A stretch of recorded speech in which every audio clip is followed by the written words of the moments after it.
මේක කාලා කියන්නකෝ දැන් මොකක්ද උනේ කියලා. මේ මැඩම් අයි මේ බේබි අඬන්නේ. ඒ කොහොමද නැහැ? කොහොමද බලන්න. අඬන්න එපා. මැඩම් අයි මේ බේබි අඬන්නේ. අනේ මලේ යන්න.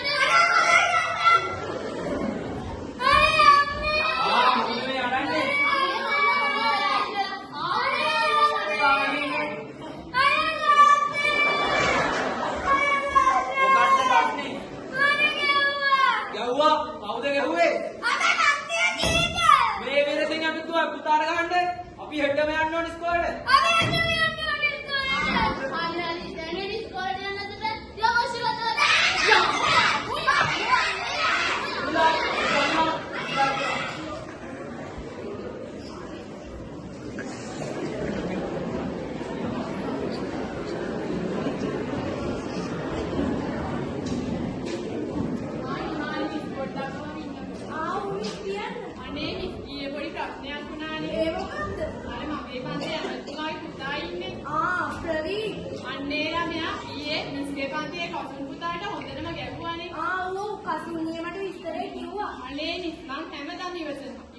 ඉවසලා බැරිම තැන ඊයේ එකක් ගැහුවා. එකයි ගැහුවේ. මේ ළමයා මහායියෙන් ගණන් පටන් ගත්තා. අපේ හෙට අනිවාර්යෙන්ම අවදිතුමයි සරමත් උත්තර ඉස්කෝලේට. අනේ මොනවා කරන්නද මේ?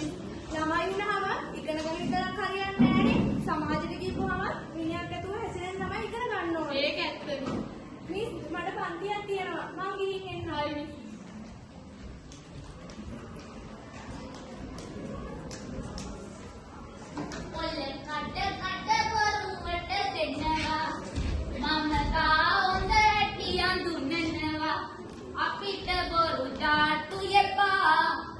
අඩේ අප්පා ලක්ෂණ මැඩම් කෙනෙක් එනවා. මැඩම් කොයිද යනවා වගේ? මං ආව ස්කූල් එකට යන්න. ස්කූල් එකට යන්න ඕන? ඇයි මොකද්ද තියෙන ප්‍රශ්නේ? ඒක මැඩම් ඇඳුම තමයි ප්‍රශ්නේ. ඇයි මොකද්ද මගේ ඩ්‍රෙස් එකේ තියෙන ප්‍රශ්නේ? ඒක මැඩම් දිගට ඇඳලා කියන දිගට අල්ලලා. අයියේ මොකද්ද මේ මිනිහා කියන්නේ? මේ මිනිස්සුගේ කතාව බලන්නකෝ. මේ මිනිස්සුන් වගේ ඩ්‍රෙස් එක ප්‍රශ්නයක් වෙලා. යරෝ යන්න ඉතකලා කෑ ගහන්නේ. බේබි මාත්‍යා එමෙදිට මගේ මූණමයි කියන එක කාමෙන් ඔන්න ඔය කියා දෙන්න.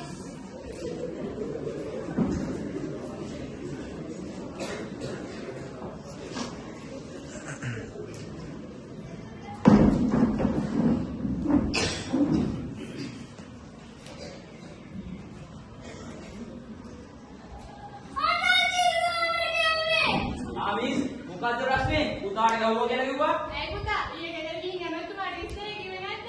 මම නම් උත්තර නෑ තාත්තේ. නෑ විශ්ව කියන්නකෝ.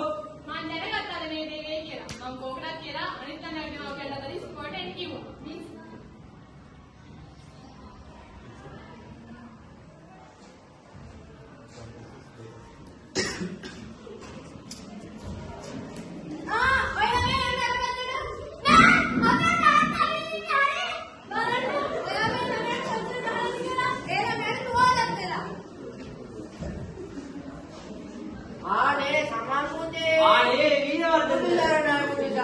ඒ කාලේ වල කිසි අරුණක් නැතුව ඉන්නකොට සර් තමා මාව යහමකට ගත්තේ.